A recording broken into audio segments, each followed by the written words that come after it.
Assalamualaikum warahmatullahi wabarakatuh. Waalaikumsalam warahmatullahi wabarakatuh.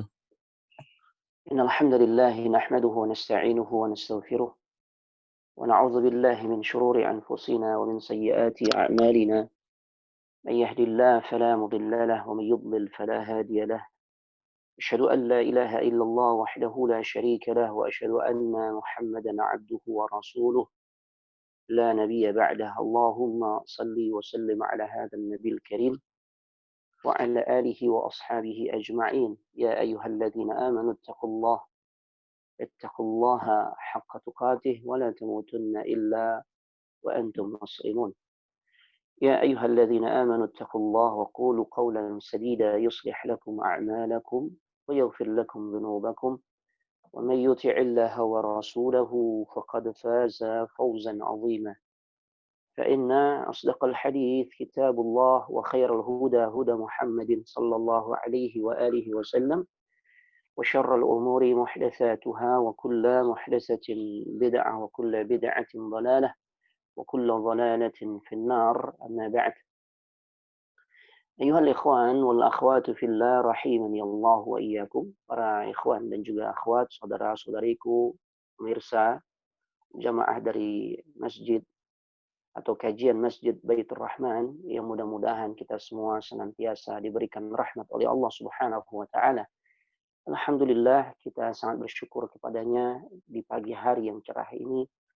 Dengan izin Allah kita telah memasuki hari ke-22 di bulan Syawal yang mudah-mudahan Allah Subhanahu wa taala memberikan kemudahan kepada kita semua untuk senantiasa istiqamah di dalam menjalankan kewajiban kita selaku hamba Allah, yaitu untuk beribadah hanya kepadanya sebagaimana apa yang Allah Subhanahu wa taala firmankan dalam surah Az-Zariyat, "Wa ma khalaqtul jinna wal insa illa liya'budun." Dan tidaklah aku ciptakan jin dan manusia melainkan agar kita semua ini beribadah hanya kepada Allah Subhanahu wa taala. Dan salah satu bentuk ibadah yang kita jalani sekarang ini yaitu dalam bentuk talabul ilm, menuntut ilmu tentang perkara agama kita. Ini merupakan salah satu bagian dari penunaian ibadah kita kepada Allah Subhanahu wa taala yang mudah-mudahan diterima di sisinya.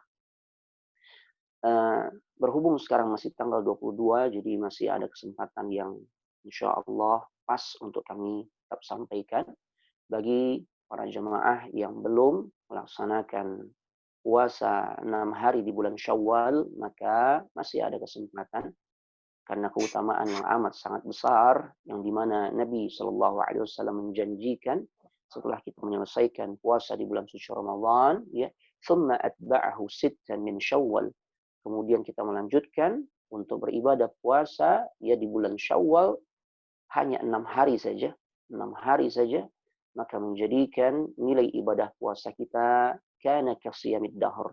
Allah Subhanahu wa taala akan nilai seperti kita melaksanakan puasa sepanjang tahun. Ini kesempatan yang amat sangat luar biasa yang jangan sampai kita lewatkan. Bagaimana perhitungannya Ustaz? Bahwasanya minimal setiap amal saleh atau ibadah yang kita kerjakan dinilai oleh Allah dengan 10 kebaikan. Dengan kata lain, jika kita berpuasa 30 hari atau 1 bulan, maka hitungannya itu adalah sebagaimana kita telah melaksanakan selama 10 bulan. Inilah pelipat gandaan keutamaan yang Allah berikan hanya kepada umat Nabi Muhammad sallallahu alaihi wasallam. Nah, untuk menggenapkan jadi 12 bulan atau 1 tahun, 6 hari yang kita laksanakan di bulan Syawal. Maka insya Allah nilai ibadah puasa kita senilai sebagaimana kita melaksanakan selama 1 tahun penuh. Baik, mudah-mudahan kita berharap bi'aunillahi wa taufiqih, dengan pertolongan dari Allah serta taufik darinya kita diberikan kemudahan untuk bisa menunaikan ibadah puasa 6 hari di bulan Syawal. Bapak Ibu pemirsa yang mudah-mudahan senantiasa dirahmati oleh Allah Subhanahu wa taala. Kajian kita di dalam pembahasan sirah nabawiyah masih melanjutkan beberapa faedah yang bisa kita petik dari peristiwa perang Badar. Di antaranya bahwasanya ketika Allah Subhanahu wa taala memberikan kemenangan kepada kaum muslimin, ya, maka Rasul Shallallahu Alaihi Wasallam mengutus, ya, para utusannya untuk mengabarkan berita gembira ini. Fi irsalir Rasuli Sallallahu Alaihi Wasallam mubashirina ilal Madinah, ya, mubasyaraini ilal Madinah. Maka kemudian Nabi kita Muhammad sallallahu alaihi wasallam mengutus beberapa orang sahabatnya, ya, untuk menyampaikan berita gembira ini, bahwasanya kaum muslimin telah diberikan kemenangan oleh Allah Subhanahu wa taala dalam peristiwa perang Badar.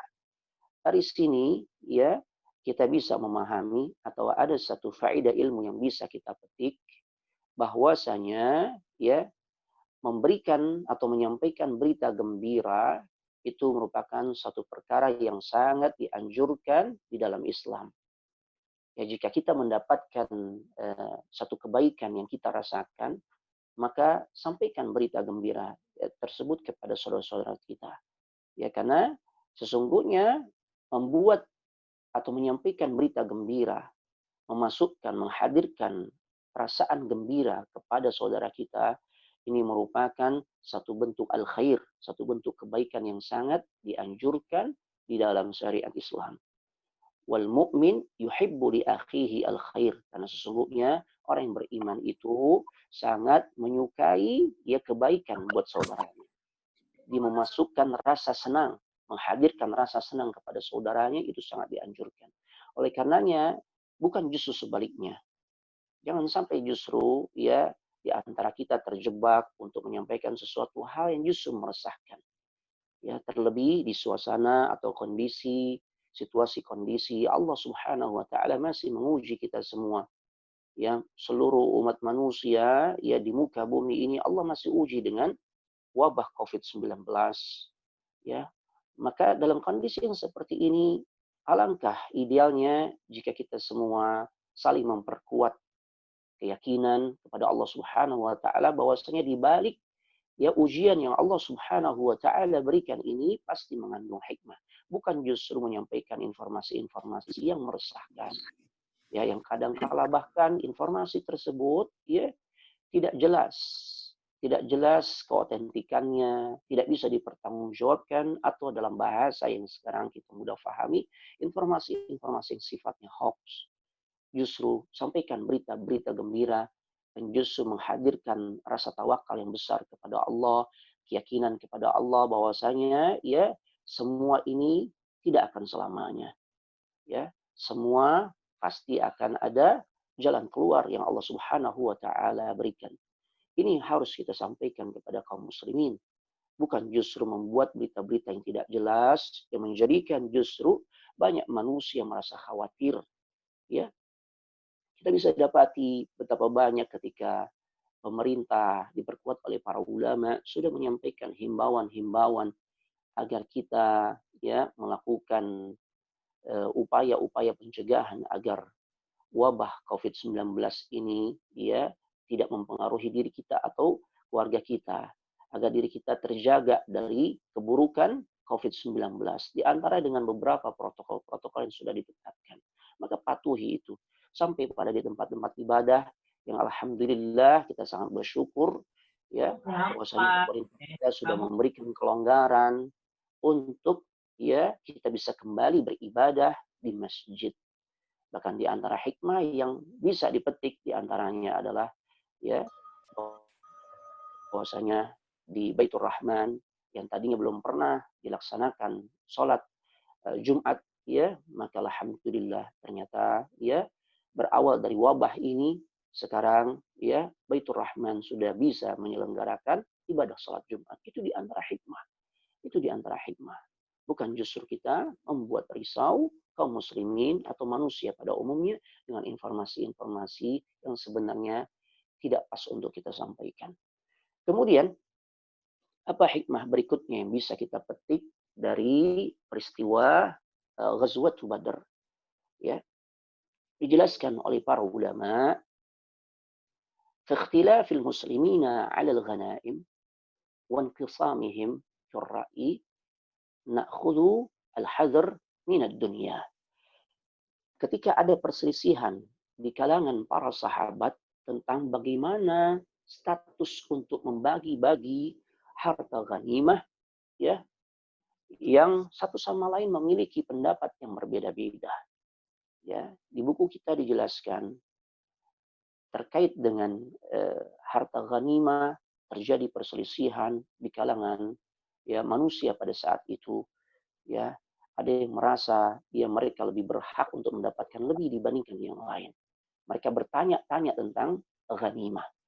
Di sini para ulama katakan ada satu hikmah pelajaran kehidupan yang bisa kita petik, bahwasanya ya dari kejadian tersebut menunjukkan kita ini mesti waspada terhadap perkara-perkara dunia. Na'khudul hadr minad dunya. Kita harus ya benar-benar waspada tentang perkara-perkara dunia yang sering membutakan hati kita, yang sering membuat kita silau sehingga tidak memperhatikan rambu-rambu agama yang sudah Allah Subhanahu wa taala tetapkan. Ini berawal dari perkara dunia. Kita bisa lihat ya ghanimah ini dunia, ya.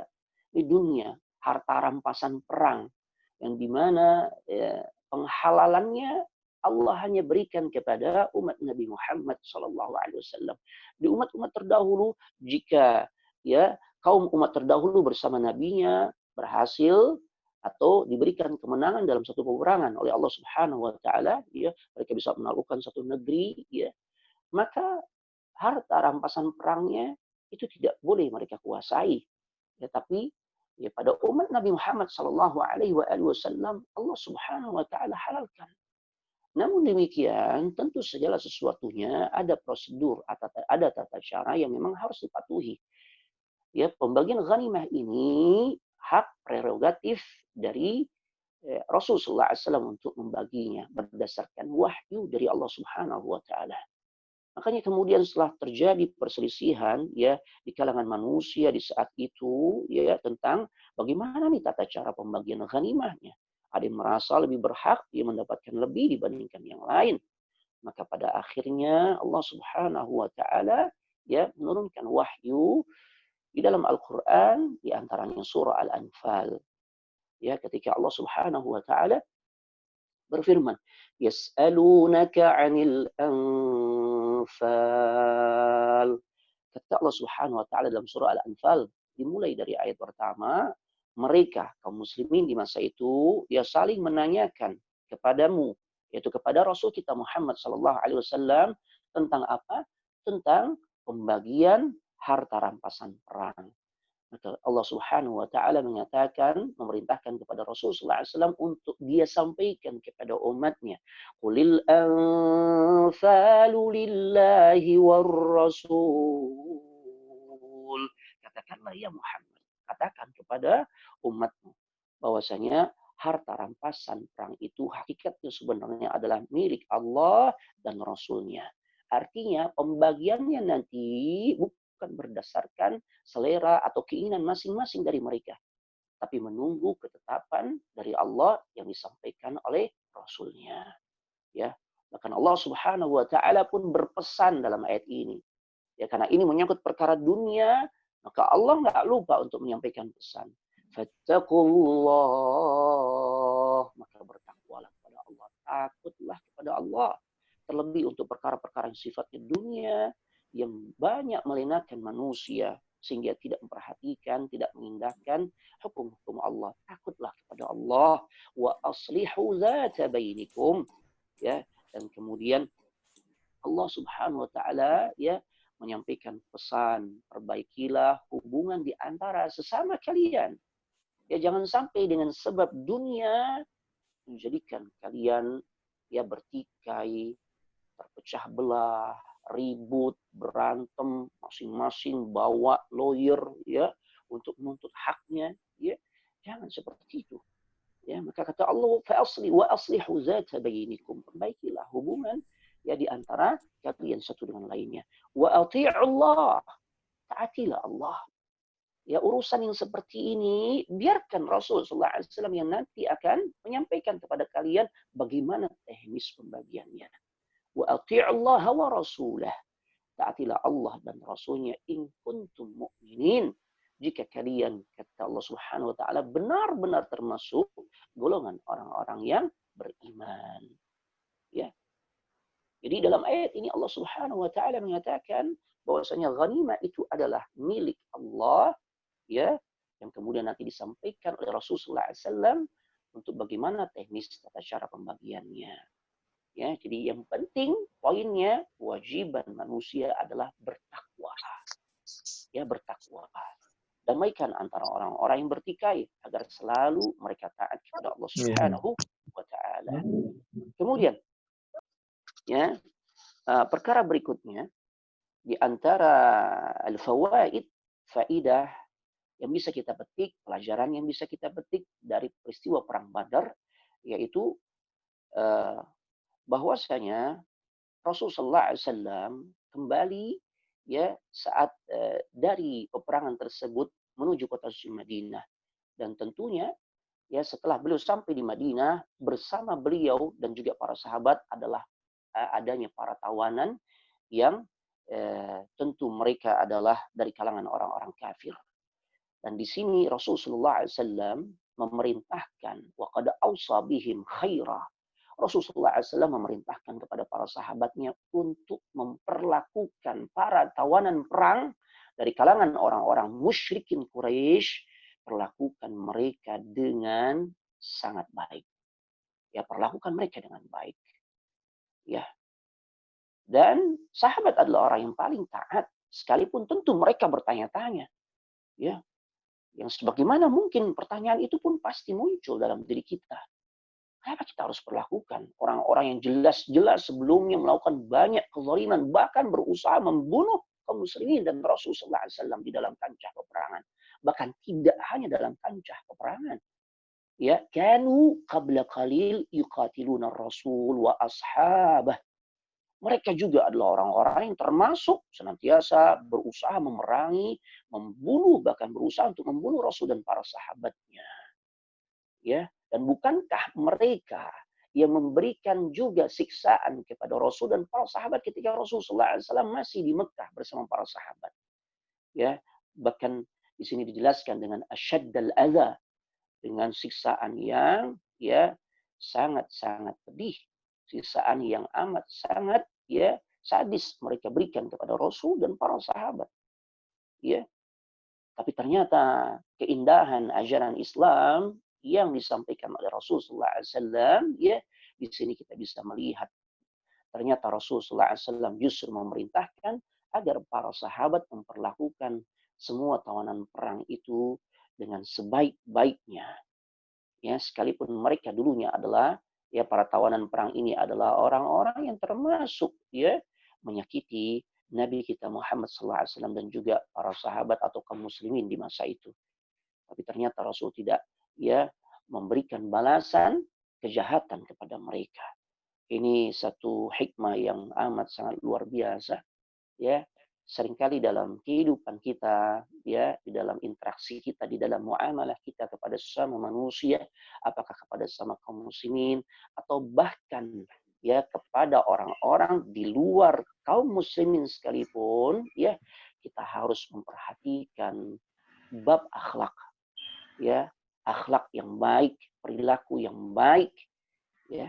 Dan di sini kita bisa mengambil satu hikmah pelajaran ya yang sangat besar, bahwasanya memperlakukan manusia sekalipun mereka adalah di luar golongan kita, di luar ya golongan kaum muslimin, tapi di dalam bab muamalah perintah untuk memperlakukan mereka dengan baik tetap melekat pada diri kita.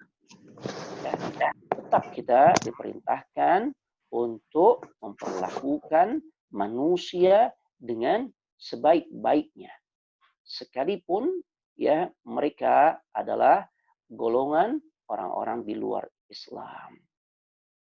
Ya, jadi sesungguhnya ada sisi perbedaan, at-tafriq baina husnil muamalah wal mawaddah.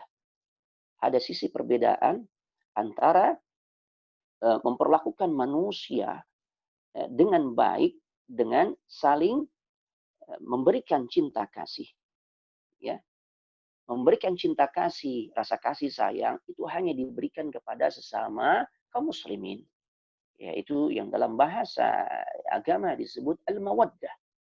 Ya, al-mawaddah dalam urusan membagi kasih sayang, cinta kasih, maka bab ini ya berkaitan dengan hubungan kepada sesama kaum muslimin saja. Tapi bab terkait dengan husnul muamalah, ya, berbuat baik di dalam berinteraksi kepada sesama makhluk Allah itu ditujukan kepada semua manusia. Inilah yang ditunjukkan di dalam peristiwa saat banyaknya tawanan, kurang lebih sekitar ada 70 tawanan perang Badar, ya, Rasul perintahkan kepada para sahabat untuk memperlakukan mereka dengan baik. Ya, berikan mereka haknya. Saat mereka makan, berikan makan. Ya, saat mereka sakit diobati.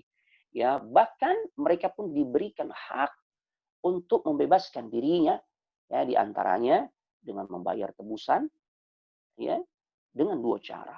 Tebusan yang pertama yaitu dengan ya membayar sejumlah harta yang di buku kita dijelaskan. Ada khilaf di kalangan para ulama, ada yang mengatakan sebanyak 4.000 dirham, 5.000 dirham, dan seterusnya. Intinya mereka punya hak untuk ya mendapatkan kebebasan, ya, sekalipun dengan persyaratan. Persyaratan lainnya adalah ya mereka bisa bebas jikalau mereka bisa mengajarkan kepada kaum muslimin, ya, khususnya para pemuda-pemudanya, ya, paling tidak kepada 10 orang pemuda kaum muslimin untuk baca tulis. Ya. Nah, ini di antara hak-hak yang memang Rasulullah SAW berikan kepada para tawanan yang menunjukkan keindahan syariat Islam. Diperlakukan mereka dengan baik. Ya, dan ini tidak ada kaitannya dengan bab kita memberikan loyalitas kepada orang-orang kafir. Bukan. Ini tidak ada kaitannya dengan bab al-wala wal bara. Ya. Tapi ini kaitannya dengan bab husnul muamalah. Berbuat baik kepada semua makhluk Allah yang memang di dalam ya syariat Islam itu sangat dianjurkan. Ya, wal mawaddatu mamnu'ah. Berbuat atau memberikan, mencurahkan kasih sayang kepada orang-orang di luar Islam mamnu'ah. Itu dilarang. Ya. Lakin husnul ta'amul matlub. Akan tetapi kalau kita berbuat baik kepada mereka, ya, atas dasar kemanusiaan dan nilai-nilai lain yang secara umum memang kita harus tegakkan, itu sangat matlub, sangat dianjurkan di dalam syariat Islam. Kemudian, hikmah lain yang bisa kita petik yaitu bahwasanya ketika Rasulullah SAW menetapkan agar para tawanan, ya, jika mereka ingin bebas, mereka harus ya mengirimkan tebusan atau membayar tebusan. Ya, di antara bentuk tebusan yang Rasulullah SAW sampaikan adalah dengan mengajarkan 10 orang pemuda kaum muslimin ya terkait dengan kemampuan baca dan tulis. Ya, padahal di saat itu ada sesuatu yang menarik nih. Kenapa tebusannya berupa siapa di antara para tawanan yang bisa memberikan pengajaran kepada 10 orang kaum muslimin maka mereka bebas. Padahal saat itu para ulama katakan ya kaum muslimin tidak kalah butuhnya kepada harta. Mereka sangat butuh harta juga. Ya, akan tetapi kenapa justru ya di antara tebusan yang Rasulullah SAW tetapkan berupa ya mengajarkan kaum muslimin tentang baca tulis. Hal ini menunjukkan kepada kita tentang betapa besarnya perhatian Islam ya tentang atau terhadap pentingnya ilmu, ahamiyatul ilm, tentang ya urgensinya ilmu, pentingnya bab ilmu di dalam rangka untuk mengentaskan kebodohan, ya, dan ternyata pentingnya hal ini ya melebihi kebutuhan ya manusia akan harta. Ya, karena kalau manusia berada di dalam kebodohan, maka ini adalah sumber dari keterpurukan suatu bangsa. Ya, oleh karenanya pantaslah kalau kemudian surah yang pertama kali Allah turunkan ini memerintahkan manusia untuk membaca, yang dimana membaca ini adalah jendela ilmu yang menjadikan manusia menjadi orang-orang yang berilmu.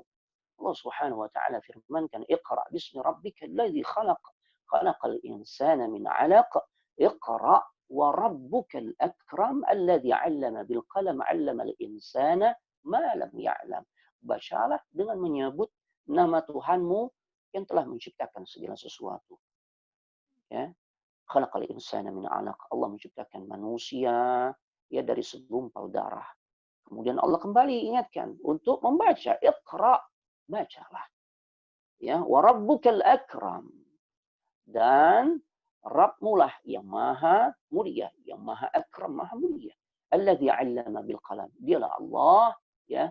Dialah Rabbmu yang mengajarkan ya manusia ya dengan perantaraan pena. Dengan pena inilah maka tertulis banyak karya ilmiah. Ya, 'allamal insana ma lam ya'lam. Dialah Allah yang mengajarkan manusia apa-apa yang tidak diketahuinya. Ya, ini jemaah rahimanallah iyyakum. Jadi sampai kapanpun urusan pendidikan itu bukan sesuatu yang eh, bisa kita remehkan. Ini sesuatu yang amat sangat penting, sesuatu yang amat sangat prioritas. Tidaklah satu negeri yang akan mencapai puncak peradaban yang tinggi ya cuma hanya mengandalkan sesuatu ya hal-hal yang sifatnya duniawi, tidak bisa. Dia harus menguasai ilmu. Ya, kita lihat bagaimana ya di dalam sejarah saat Islam di masa-masa di antara rentetan sejarah kejayaan Islam ya di antaranya saat di Cordova, saat di Baghdad, ya negeri-negeri tersebut menjadi pusat ilmu, pusat manusia menimba ilmu. Dan itulah ya yang kemudian di dalam sejarah tercatat dengan tinta emas sebagai fase-fase di mana ya Islam atau kaum muslimin secara umum ya diberikan kejayaan oleh Allah Subhanahu wa taala. Tidak dengan yang lain. Ya. Sekarang kita banyak disimpangkan dari hakikat ya bagaimana kaum muslimin harus memprioritaskan ilmu. Kaum muslimin sekarang, khususnya generasi-generasi ya mudanya justru lebih terobsesi dengan hal-hal yang kurang manfaat, jauh dari ilmu. Ya, mereka terobsesi untuk mendapatkan harta secara instan dengan melakukan hal-hal yang amat sangat remeh, bahkan ini merupakan satu bentuk hal-hal yang kalau tinjau secara syariat, ya, ini perlu diluruskan. Di antaranya banyak orang yang hanya mengandalkan kemampuan untuk memberikan gangguan, ya guyonan-guyonan yang sama sekali tidak memiliki manfaat, kecuali manfaat yang mereka rasakan. Atau hiburan-hiburan semu lewat prank-prank, ya, yang begitu viral, yang dimana ya orang terobsesi ketika viral, banyak viewernya, banyak subscribernya, menjadikan mereka ya bergelimang harta. Ya, sekarang ya tidak sedikit ya anak-anak bangsa ini terobsesi cuma hanya sebatas melakukan hal-hal tersebut. Bahkan yang ada kita melihat prank-prank yang mereka lakukan, perbuatan-perbuatan yang mereka lakukan itu sangat jauh ya dari hal-hal yang bermanfaat. Bahkan tidak sedikit yang justru ya hal-hal yang tidak bermanfaat. Na'udzubillah wa nas'alullah al-afiyah. Ya, jadi masih banyak sekali ayat-ayat ataupun hadis yang memberikan dorongan atau motivasi ya agar kita kaum muslimin bersungguh-sungguh di dalam menuntut ilmu. Ya. Dan tentu hal ini merupakan kerja kita bersama. Ya, di samping tentu support dari pemerintah, regulasi yang cukup bagus yang ditetapkan oleh pemerintah, tentu ya peran ini pun tidak lepas dari kesungguhan kita para orang tua. Bagaimana kesungguhan orang tua zaman dulu yang mereka amat sangat mensupport sekalipun mereka harus menjual harta ya yang satu-satunya mereka miliki di antaranya rumah. Ya, di antaranya rumah. Ana belum teringat salah seorang nama dari guru Imam Bukhari, tapi Ana sangat ingat sekali dengan kisah beliau ini ya bahwasanya orang tuanya sampai menjual rumahnya agar anaknya ini bisa menimba ilmu kepada orang alim di masa itu yang amat sangat disegani yaitu Imam Malik. Ya, Imam Malik, Imam Darul Hijrah yang berada di Madinah. Ya, gurunya Imam Bukhari ini yang namanya Ana belum ingat ya. Untuk saat ini Ana lupa ya. Orang tuanya Hisham, ya Hisham, ya Hisham ad-Dimashqi. Si Hisham ini orang tuanya sampai menjual rumah. Yang saat rumahnya laku, uang hasil penjualan rumahnya itu dijadikan sebagai modal si Hisham, ya, untuk berangkat ke Madinah dari Dimashq. Dimashq itu Damaskus, Suriah, menuju Madinah. Allahu Akbar. Orang tuanya sadar ini butuh ongkos, butuh biaya, maka diberikan hasil penjualan rumahnya agar Syekh Hisham bisa berangkat ke kota suci Madinah menimba ilmu kepada Imam Malik. Ini luar biasa. Ya, luar biasa jemaah rahimani Allah wa iyyakum. Karena orang tuanya Hisham, ya kalau tidak salah Hisham ibn Amr ad-Dimashqi. Orang tuanya ini menginginkan agar Hisham nanti menjadi orang yang berilmu, menjadi orang alim. Begitulah totalitas ya para salaf terdahulu, perhatian mereka, motivasi mereka, dorongan mereka ya kepada anak-anak mereka untuk menjadi orang-orang yang berilmu. Ya. Nah, kemudian di antara hikmah lain yang bisa kita petik dari peristiwa Perang Badar, ya, bahwasanya di sini dijelaskan pengajaran yang dilakukan oleh para tawanan kepada pemuda-pemuda muslimin tentang baca tulis ini menunjukkan bolehnya mempelajari ilmu duniawi kepada orang-orang kafir. Boleh. Apalagi jika memang ilmu yang ingin kita harapkan kita bisa miliki di kalangan kaum muslimin itu hanya dimiliki oleh orang-orang kafir. Ya, maka silakan sekolahkan anak-anak kita. Ilmu tentang apa nih yang dimana kaum muslimin masih lemah tentang hal itu. Padahal ilmu tersebut amat sangat bermanfaat untuk kaum muslimin pada khususnya atau untuk manusia pada umumnya. Ya, maka jikalau jalan satu-satunya kita mesti harus belajar kepada orang-orang di luar Islam atau berangkat ke negeri-negeri kafir, fala ba'sa bihi, fala ba'sa bihi. Maka silakan berangkat. Ya, sebagaimana Rasulullah SAW pun mempersilahkan ya kepada para kaum muslimin, pemuda-pemuda kaum muslimin untuk belajar kepada para tawanan ya dari kalangan orang-orang musyrikin. Ya. Nah, jadi hal seperti ini dilakukan ketika tidak ada orang muslim yang mengajarkan anak-anak mereka tentang satu hal yang bermanfaat, maka silakan. Ya. Terlebih, ya kita mesti melihat juga sebagaimana kisah dalam perang Badar ini atau peristiwa saat Rasul dan para sahabat ya menawan ya 70 orang tawanan dari orang-orang musyrik atau orang-orang kafir di masa itu. Posisi tawanan di dalam mengajar itu lemah.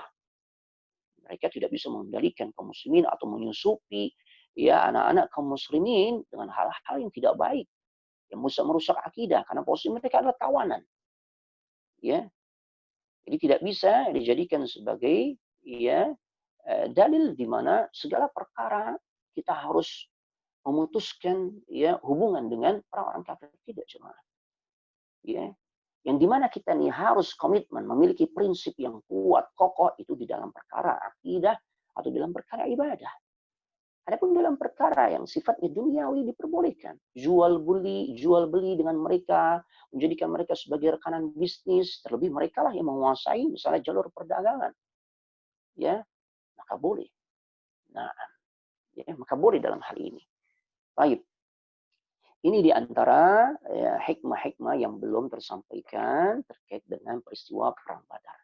Baik, Bapak Ibu para pemirsa, ya jamaah kajian Baitur Rahman yang mudah-mudahan senantiasa dirahmati oleh Allah Subhanahu wa taala. Kita akan lanjut pada fase berikutnya, ya pada fase berikutnya. Sebelum kita masuk pada fase peperangan yang terjadi antara kaum muslimin dan juga orang-orang musyrikin Quraisy yang berada di Mekah ya di tahun berikutnya yaitu perang Uhud. Di buku kita di halaman 430 ada ya kegiatan-kegiatan militer ya yang terjadi atau peristiwa-peristiwa yang di mana pasukan muslimin itu dikerahkan ya oleh Rasulullah SAW dan itu terjadi di saat ya jeda perang Badar menuju perang Uhud. Ya, di antaranya ada di sini dicatat, namun Anda tidak akan menyampaikan panjang lebar tentang hal ini. Ya, di antaranya di sini tercatat dalam halaman 431 terjadi perang Bani Sulaim Al-Qudr. Ya, kemudian ada juga satu pergerakan militer atau yang dalam bahasa ilmu sejarah ataupun buku-buku sejarah menjelaskan ya dengan istilah sariyah. Jadi ada istilah, pernah Anda sampaikan, ada istilah sariyah, ini pengerahan pasukan yang jumlahnya tidak banyak. Sebagian muarikh, sebagian ahli sejarah mengatakan ketika pasukan yang dikerahkan di kalangan kaum muslimin itu jumlahnya tidak lebih dari 100 pasukan, ya, maka inilah yang dikatakan sariyah. Adapun jika lebih dari itu, ya, dan bahkan Rasulullah SAW pun bersama kaum muslimin di dalam pasukan tersebut, maka inilah yang disebut dengan ghazwah. Ghazwah. Ada lagi nanti istilahnya ma'rakah. Ya, kalau ma'rakah sebagian ulama sejarah katakan, ya, ini pergerakan pasukan di kalangan kaum muslimin yang dikerahkan, ya, untuk menghadapi, ya, musuh-musuh Allah, akan tetapi Rasulullah SAW tidak bersama mereka. Tapi jumlahnya juga besar. Nah, sebelum terjadinya perang Uhud, jeda antara perang Badar dan perang Uhud yang kurang lebih sekitar 1 tahun, ya, karena perang Badar terjadi pada bulan suci Ramadan tahun kedua Hijriah. Adapun perang Uhud itu terjadi pada, ya, tahun ketiga Hijriah di bulan Syawal. Ya, maka kita bisa katakan 1 tahun jeda sebelum terjadinya perang Uhud juga terjadi, ya, pengerahan pasukan di kalangan kaum muslimin atau yang sifatnya syariah. Ya, ya, bahkan tercatat juga di dalam sejarah ada berbagai macam upaya yang dilakukan oleh orang-orang kafir, ya, di antaranya konspirasi mereka dalam rangka untuk melakukan pembunuhan terhadap diri Nabi Shallallahu Alaihi Wasallam. Ya, jadi banyak tuh upaya-upaya pembunuhan yang dilakukan oleh orang-orang musyrikin Quraisy, ya, yang mereka tujukan kepada diri Nabi kita Muhammad Shallallahu Alaihi Wasallam. Dan tentu dengan pertolongan dari Allah Subhanahu Wa Taala, perlindungan dari Allah Subhanahu Wa Taala, Rasulullah SAW selamat dari upaya konspirasi tersebut. Ya, di antaranya yang dilakukan oleh seorang musyrikin Quraisy yang bernama Umair bin Wahab al-Jumahi. Ya, yang saat beliau di Mekah, beliau duduk-duduk, ya, di dekat Hijr, ya, Hijr Ismail tentunya, ya, di dekat Ka'bah bersama seorang pembesar di kalangan Quraisy, ya, kaum Quraisy yang bernama Safwan bin Umayyah. Ya, bahwasanya di situ Safwan bin Umayyah intinya menawarkan kepada Umair ibn Wahab untuk membunuh Nabi Shallallahu Alaihi Wasallam. Dan ternyata karena diiming-imingi dengan harta yang berlimpah, jika Umair bisa membunuh Rasulullah SAW, ya, maka Umair pun, ya, berusaha melakukan upaya pembunuhan terhadap Nabi Sallallahu Alaihi Wasallam. Ya, maka berangkatlah Umair, ya, ke kota suci Madinah. Ya, Naam. Dan di sana si Umair, ya, berkata kepada beberapa orang Ansar saat tiba di kota suci Madinah, ya, dan bahkan ketika itu Umair pun sudah berhadapan langsung dengan Nabi Sallallahu Alaihi Wasallam. Beliau sudah melihat kehadiran Rasul Sallallahu Alaihi Wasallam.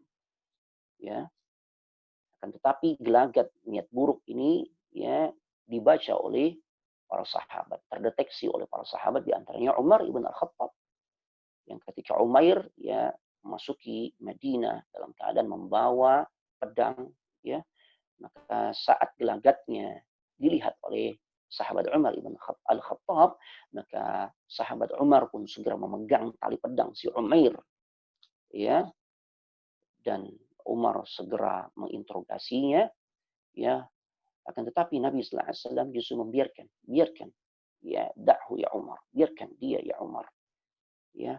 Maka Umar pun mendekat ke arah beliau dan berkata, ya, karena gelagat itu sudah dibaca oleh Umar, maka dia pun akhirnya berusaha untuk membuat siasat yang lain. Ya, dia berusaha memalingkan apa-apa yang sudah menjadi niat dia berangkat ke Madinah untuk membunuh Nabi. Ketika gelagat itu tersebut sudah dibaca oleh Umar, ya, maka saat Rasul sudah di hadapannya, bahkan Rasul mempersilahkan dia untuk berbicara kepada Nabi Sallallahu Alaihi Wasallam. Ya, dengan gayanya si Umar berkata, selamat untuk kalian pada pagi hari ini. Ya, maka Nabi Sallallahu Alaihi Wasallam bersabda, Allah Subhanahu wa Ta'ala telah memuliakan kami dengan ucapan selamat yang lebih baik dibandingkan ucapan selamatmu itu. Artinya ini cuma basa-basi aja dengan bahasa bebasnya seperti itu ya. Terjemahan bebasnya seperti itu. Rasul hendak mengatakan seakan-akan Rasulullah SAW mengatakan ucapan selamatmu ini cuma basa-basi saja ya Umair. Ya, ya, ucapan selamat, ya pemuliaan yang Allah berikan itu jauh lebih mulia dibandingkan ucapan selamat yang kau berikan, wahai Umair. Ya, nah, nah. Lalu Nabi SAW pun bertanya, apa maksud kedatanganmu? Wa ma hajatuka ya Umair? Sebenarnya apa yang menjadi tujuanmu ya Umair? Maka Umair menjawab, aku datang untuk urusan tawanan yang ada di tangan kalian. Ya, dia memalingkan apa yang sebenarnya ya tujuan yang sebenarnya dia ingin lakukan kepada Nabi sallallahu alaihi wasallam. Dia coba palingkan. Ya, dia mengatakan ya tujuan dia datang ke Madinah karena urusan tawanan. Ya, bahkan seakan-akan dia datang untuk membebaskan para tawanan atau paling tidak ingin mengetahui tentang kondisi tawanan yang merupakan tentu mereka adalah teman-teman ya atau sekutunya dari si Umair. Ya. Dan Nabi sallallahu alaihi wasallam secara diplomatis mengatakan, ya, lalu untuk apa pedang yang ada di lehermu? Ya, Rasul langsung ya bertanya to the point. Terus itu pedang itu apa? Kau datang ke kota suci Madinah dalam keadaan sebagai tamu, ya, ya, eh, tentu ada adab-adab yang harus diperhatikan. Dan kau datang membawa pedang yang ada di lehermu. Maka Umar berkata, ya, bahwasanya dia berusaha untuk memalingkan apa yang menjadi tujuannya. Dia berusaha untuk bahasa kita ini ngeles gitu ya. Maka akhirnya Nabi SAW terus mendesaknya. Bahkan beliau mengatakan, jujurlah kepadamu. Apa maksud kedatanganmu? Tanya Rasulullah SAW. Ya. Maka Umar kembali menyangkal bahwa tidak ada tujuan lain kecuali hanya untuk melihat kondisi para tawanan perang. Maka Rasulullah SAW mengatakan, bukankah engkau pernah duduk? Ya. Rasul mengungkapkan semua hal yang direncanakan oleh Umair. Ya, upaya untuk membunuh Nabi sallallahu alaihi wasallam diungkapkan oleh Nabi sallallahu alaihi wasallam. Ya, tentu pengetahuan Nabi sallallahu alaihi wasallam tentang hal ini ya berdasarkan wahyu dari Allah. Ya, artinya Rasul sallallahu alaihi wasallam bisa mengetahui hal yang sifatnya gaib ini ya karena memang Allah beritahu, tapi tidak semua perkara gaib Rasul ketahui. Hanya perkara-perkara yang memang Allah beritahu saja, di antaranya dalam hal yang seperti ini, dalam kisah ini. Ya, ketika Umar berusaha menyangkal, maka Rasul langsung, ya bahasa kita ini langsung nembak gitu ya. Bukankah engkau nih pernah duduk-duduk ya? Sebelum kau berangkat nih, sebelum kau berangkat ke kota Madinah, bertemu dengan diriku. Bukankah engkau pernah duduk-duduk bersama Safwan bin Umayyah di Al-Hijr? Ya, lalu kalian menyebut-nyebut tentang orang-orang Quraisy yang dimasukkan ke dalam sumur ya saat mereka ya merupakan bagian dari korban perang. Mereka adalah orang-orang yang mati dalam medan pertempuran ya dan mereka pun ya saat dikuburkannya dengan cara mereka dimasukkan ke dalam sumur berdasarkan perintah dari Nabi sallallahu alaihi wasallam dan kalian membicarakan tentang hal itu. Ya kemudian engkau berkata kalau tidak karena aku masih ada utang yang harus kulunasi ya dan kalau tidak karena keluarga yang kutakutkan akan musnah setelah kematianku niscaya saat ini pun aku akan menunggang unta akan kutemui Muhammad dan kubunuh dia.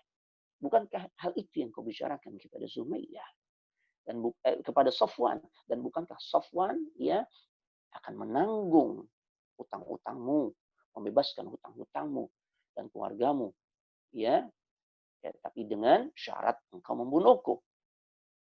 Ya, maka ketika semua ini diungkap, ya, Umair pun tentunya amat sangat kaget dia. Ya, bahkan Rasulullah SAW mengatakan, mustahil engkau akan bisa melaksanakan niatan burukmu itu. Maka Umair ia berkata, ya, ketika dia sadar ya, yang di hadapannya ini adalah benar-benar seorang utusan Allah. Sampai-sampai dia mengetahui perkara yang sebenarnya ini merupakan rahasia antara dirinya dengan Safwan bin Umayyah. Tapi Rasulullah SAW tahu. Maka tentunya kejadian hal ini menjadikan Umair ia sadar dan bersaksi bahwasanya memang engkau adalah Rasulullah, engkau adalah utusan Allah. Ya, bahkan dia berkata, ya Rasulullah, dulu kami memang selalu mendustakan dirimu, mendustakan kabar berita yang kau sampaikan, yang itu sumbernya merupakan wahyu yang Allah turunkan kepada dirimu. Ya, Padahal yang tahu masalah ini, ya, sesungguhnya tentang rencana untuk membunuh dirimu hanya aku dan Safwan, tapi engkau mengetahuinya. Ini menunjukkan engkau adalah benar-benar utusan Allah. Maka dengan kejadian ini, ya, ternyata menjadi salah satu sebab yang Allah jadikan, ya, hidayah itu sampai kepada Umair. Maka Umair pun berkata, demi Allah, kini aku benar-benar tahu bahwasanya apa yang datang kepadamu itu benar-benar semua bersumber dari Allah Subhanahu wa taala. Ya, maka beliau memuji Allah Subhanahu wa taala, fahamidallahu Subhanahu wa taala. Maka Umar pun memuji Allah Subhanahu wa taala yang telah menunjukkan, ya, dirinya kepada Islam, ya, dan dia bersyukur kepada Allah yang tadinya rencananya membunuh Nabi sallallahu alaihi wasallam, bukan, ternyata hal itu menjadi jalan, ya, di mana Allah Subhanahu wa taala pada akhirnya justru memberikan hidayah kepada, ya, Umair. Ya, ketika rencana pembunuhannya diungkap oleh Nabi sallallahu alaihi wasallam, menyadarkan dia posisinya yang ada di hadapannya adalah benar-benar utusan Allah yang wajib untuk diikuti. Sehingga sampailah hidayah Islam, ya, ke dalam diri Umair, ya, yang sehingga menjadikan beliau tidak ragu lagi untuk berikrar mengucapkan dua kalimat syahadat. Beginilah cara Allah Subhanahu wa taala menyampaikan hidayah kepada setiap hambanya yang ia kehendaki, ya, dengan cara-cara yang seringkali, ya, sulit dinalar oleh kita, ya, para pemirsa yang semoga dimuliakan oleh Allah Subhanahu wa taala. Kemudian ada juga peristiwa, ya, perang Bani Qainuqa. Ya, Bani Qainuqa ini adalah satu kabilah besar yang mendiami kota suci Madinah yang berasal dari kalangan orang-orang Yahudi. Ya, di antaranya adalah Bani Qainuqa, bahkan mereka punya satu lingkungan tersendiri, wilayah tersendiri, yang mereka punya pasar tersendiri, ya. Maka inilah bentuk toleransi yang di mana Rasul SAW dan para sahabat atau kaum muslim di masa itu tunjukkan di dalam kehidupan, ya, yang di situ sifatnya heterogen, kita berdampingan dengan, ya, umat lain, maka memang harus adanya toleransi satu dengan lainnya, ya, walaupun tentu toleransi ini bukan sesuatu yang kebablasan juga, bukan terhadap semua hal, ya. Tapi dalam bab muamalah bertoleransi. Sebagaimana Rasul memberikan fasilitas, ya, Rasulullah SAW mengizinkan, ya, orang-orang Yahudi, khususnya Yahudi dari kalangan Bani Qainuqa, mereka memiliki pasar sendiri, fasilitas pasar sendiri, ya. Akan tetapi ternyata terjadi satu peristiwa besar yang juga dicatat di dalam sejarah ketika mereka melakukan eh, penyelewengan atau beberapa bentuk kericikan-kericikan atau bentuk penistaan-penistaan terhadap, ya, haibah atau kewibawaan kaum muslimin, ya. Di antaranya saat ada, ya, seorang wanita di kalangan kaum muslimin, seorang wanita muslimah yang saat itu, ya, beliau ada di pasar dari kalangan, ya, orang-orang Yahudi Bani Qainuqa. Dan ternyata, ya, terjadi bentuk penyelewengan yang dilakukan oleh pemuda-pemuda Yahudi yang ketika mereka mengikatkan pakaian atau mungkin kita bisa katakan ujung rok atau gamis dari si wanita tersebut, ya, yang diikat oleh pemuda-pemuda Yahudi dalam rangka untuk, ya, melakukan pelecehan. Yang saat, ya, wanita muslimah tersebut berjalan, maka akhirnya dia jatuh dan tersingkaplah auratnya, ya. Dan saat itu ada seorang pemuda muslim yang ketika mendengar teriakan dari wanita muslimah yang dilecehkan tersebut meminta tolong, maka pemuda muslim yang saat itu juga berada di pasar berusaha untuk memberikan pertolongan, ya, melindungi si wanita kaum muslimah tersebut, ya, dari kalangan kaum muslimah. Dan ternyata upaya perlindungan yang diberikan oleh pemuda muslim ini, ya, disikapi, ya, dengan zalim oleh orang-orang Yahudi atau pemuda-pemuda Yahudi yang mereka justru mengeroyok pemuda muslim tersebut sampai meninggal, ya, sampai pemuda tersebut meninggal.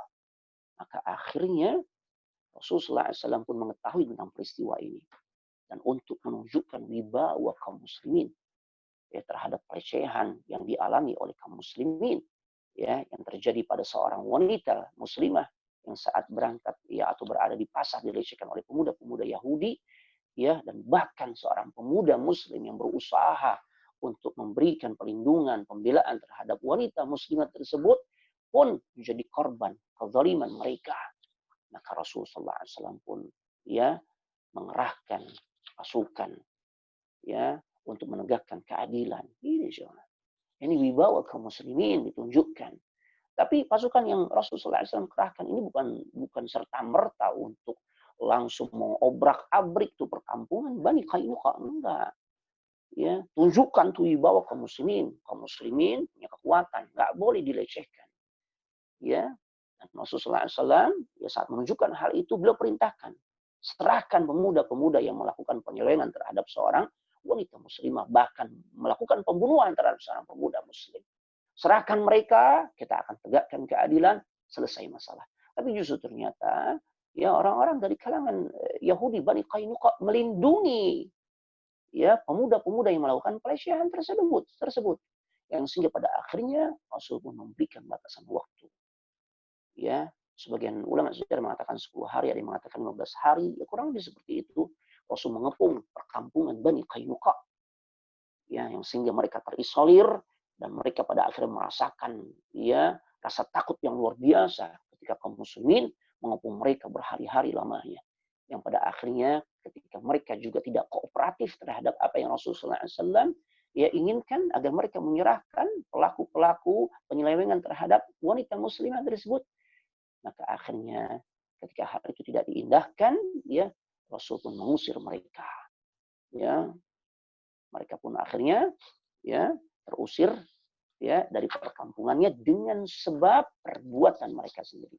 Jadi tidak ada tuh yang namanya dalam sejarah kaum muslimin, apalagi sejarah puncak ya, puncak keemasan ya yang dialami oleh kaum muslimin yaitu di masa Rasulullah SAW terjadi kaum muslimin melakukan penganiayaan terhadap orang-orang kafir, tidak ada sepanjang zaman, tidak ada ya tercatat kaum muslimin melakukan ya kezaliman terhadap orang-orang kafir.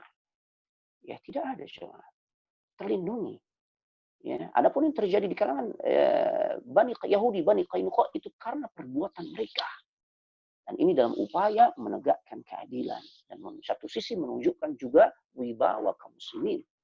Ya, jadi jangan lecehkan kaum muslimin atau jangan lecehkan Islam secara umum dengan kata yang seperti itu. Nah, ya, tapi tetap ya hal-hal yang seperti ini tetap harus satu komando.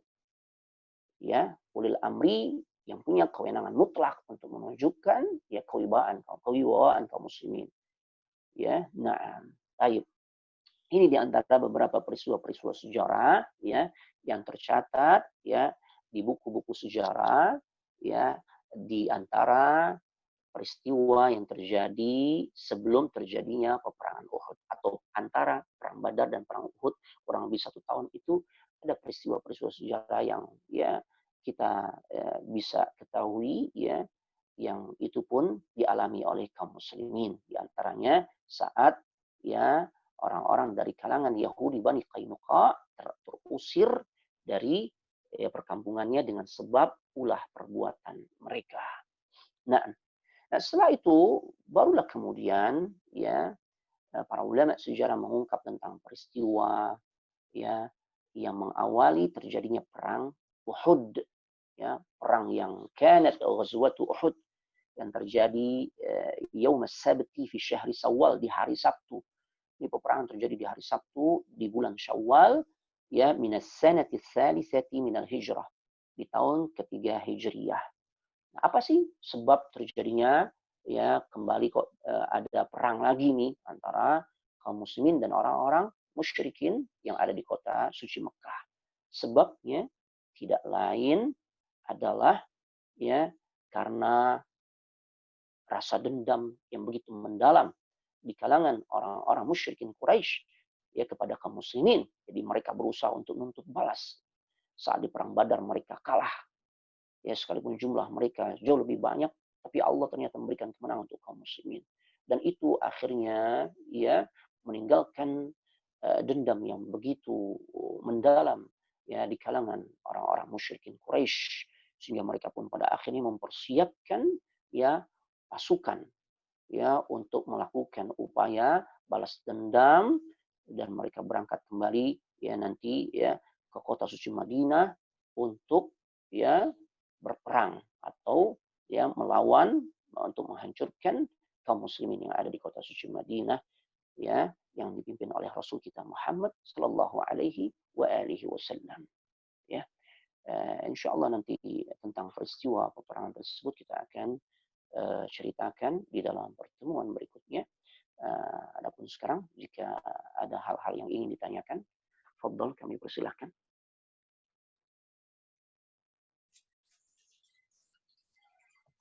Fadhal. Baik Ustaz, ada pertanyaan satu dari jamaah Ustaz. Nah, fadhal. Ustaz, sebenarnya siapakah yang membunuh Abu Jahal? Apakah dua anak muda yang bertanya tentang Abu Jahal kepada Abdurrahman bin Auf, ataukah Ibnu Mas'ud, Ustaz? Nah, Syukur. iya. Jazakallah khair. Ya, yang membunuh Abu Jahal di dalam peristiwa perang Badar itu sebenarnya tidak satu orang ya. Sebenar sebagaimana tadi ditanyakan, dua orang pemuda Ansar ya yang amat sangat antusias, dia bertanya kepada Abdurrahman ibn Auf ya tentang sosok Abu Jahal yang mana nih. Dan saat ya Abdurrahman bin Auf ya memberitahu yang mana sosok Abu Jahal, maka dua pemuda ini bak anak panah yang melesat ya segera melancarkan serangan kepada sosok Abu Jahal ya. Jadi memang dua orang pemuda ini ya yang namanya Mu'adz bin Amr dan Mu'awiz ibn Afra ya. Dialah dua pemuda yang kemudian langsung menghunuskan pedangnya, artinya dia langsung berduel ya dengan Abu Jahal ya, yang pada akhirnya ya Abu Jahal terluka parah ya. Naam ya, yang dari di antara dua pemuda ini sampai-sampai ya Muawiz bin Afra meninggal ya. Muawiz sampai meninggal duel, dia berhasil melukai Abu Jahal ya, sebagian ulama sejarah katakan sampai memotong beberapa anggota tubuh Abu Jahal. Kemudian begitu juga pemuda yang lain yang bernama Amr ibn Jamuh ya, Mu'adz bin Amr al-Jamuh. Namun si Mu'adz ini saat dirinya sudah dalam keadaan terluka ya, maka dia berusaha menyelamatkan diri. Makanya kemudian dia di antara dua pemuda Ansar ini dia kemudian selamat ya. Berbeda dengan Muawiz. Muawiz menjadi seorang ya syahid di dalam peperangan Badar ya. Adapun Mu'adz ya dia selamat. Nah, saat kondisi Abu Jahal sudah dalam keadaan kritis ya, luka di sekujur tubuhnya, ya bahkan anggota tubuh tangan dan kaki ya sudah terpotong akibat dari ya serangan yang dilakukan oleh dua pemuda Ansar itu, maka ya yang mengeksekusi sampai memenggal leher si Abu Jahal adalah sahabat Abdullah ibn Mas'ud. Ya, jadi para ulama mengkompromikan ya, kejadian ini tentang siapa sih yang sebenarnya berhasil membunuh Abu Jahal. Maka para ulama katakan ya yang mengeksekusi dalam artian memenggal kepala Abu Jahal, ya dia adalah Abdullah ibn Mas'ud, sosok sahabat kecil, kurus, ya, yang betisnya sangat kecil ya, tapi di kancah peperangan sangat berani. Ya dialah yang kemudian memenggal leher Abu Jahal setelah sebelumnya ya dilukai ya oleh dua orang pemuda tadi. Jadi dua orang pemuda tadi sekalipun bukan eksekutor yang berhasil memenggal kepala Abu Jahal, mereka punya andil dalam upaya membunuh sosok Abu Jahal. Ya, jadi seperti itu. Itu yang lebih pas ya. Sekalipun memang Abdullah bin Mas'ud yang memenggalnya, tapi tidak lepas andil dari dua pemuda Ansar ini yang melakukan upaya pembunuhan terhadap diri Abu Jahal. Baik, ada lagi?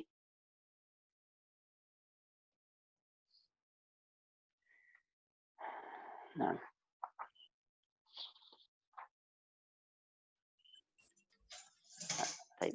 Belum ada Ustaz yang dituliskan. Oh, belum ada. Mungkin ada dari jamaah yang mau ingin menyampaikan pertanyaan langsung kepada Ustaz. Nah, fadhal.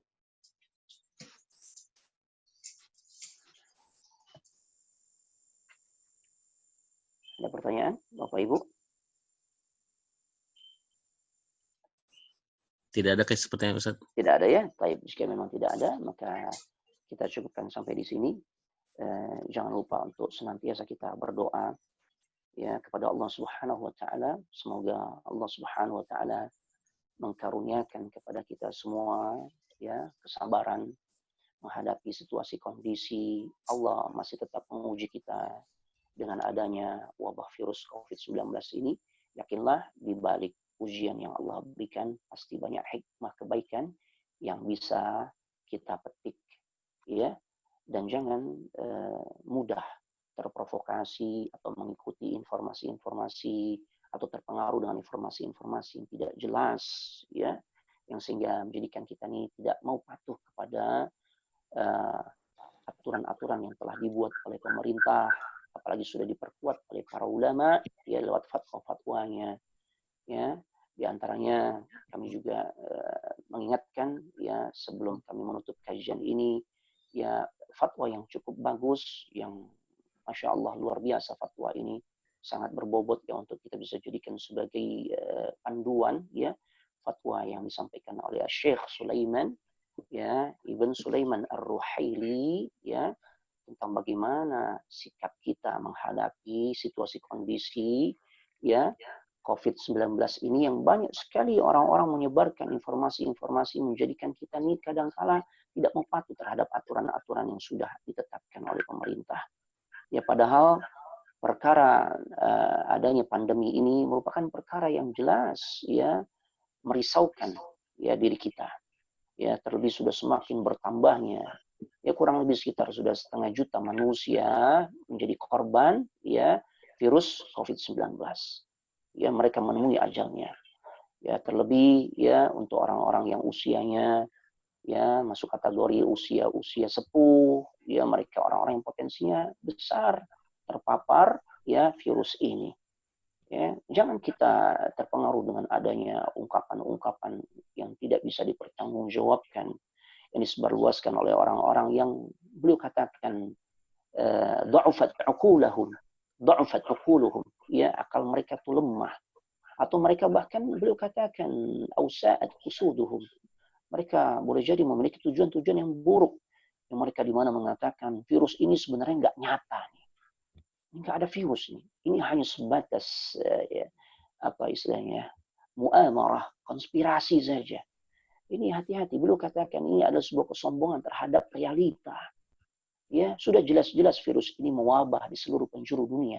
Sampai-sampai 2 kota suci pun sampai sekarang ya masih ditutup untuk kaum muslimin mendatanginya. Bahkan korban sudah berjatuhan dari semua kalangan, bahkan dari kalangan ya para medis pun ya menjadi korbannya juga dalam jumlah yang besar. Sehingga sangat disayangkan jika sebagian orang-orang yang berakal ya justru mempercayai informasi-informasi seperti ini. Bahkan mencoba untuk membantu menyebarkan informasi seperti ini. Hati-hati jemaah. Yang kedua beliau katakan yang menjadikan banyak orang tuh ya tidak patuh terhadap apa-apa yang sudah disampaikan oleh para ulama, dan itu sudah menjadi ketentuan atau aturan dari pemerintah juga. Sebagaimana yang mereka sudah sebarluaskan, virus ini tuh nggak bahaya, sama kayak flu biasa. Ya Allah. Ya, maka beliau katakan wajib bagi kita untuk tidak mempercayai kedustaan-kedustaan ini.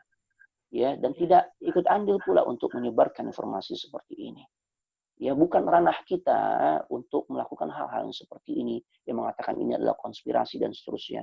Bahkan yang ketiga, beliau katakan, ya, banyaknya ketidakpedulian dari sebagian manusia, ya, bahkan tidak adanya rasa tanggung jawab, ya, terhadap kewajiban syar'inya, komitmen untuk melakukan prosedur-prosedur pencegahan, ya, di antaranya sholat sekalipun sudah diizinkan kita kembali ke masjid, ke musalla, tapi tetap ya mematuhi protokol yang ada.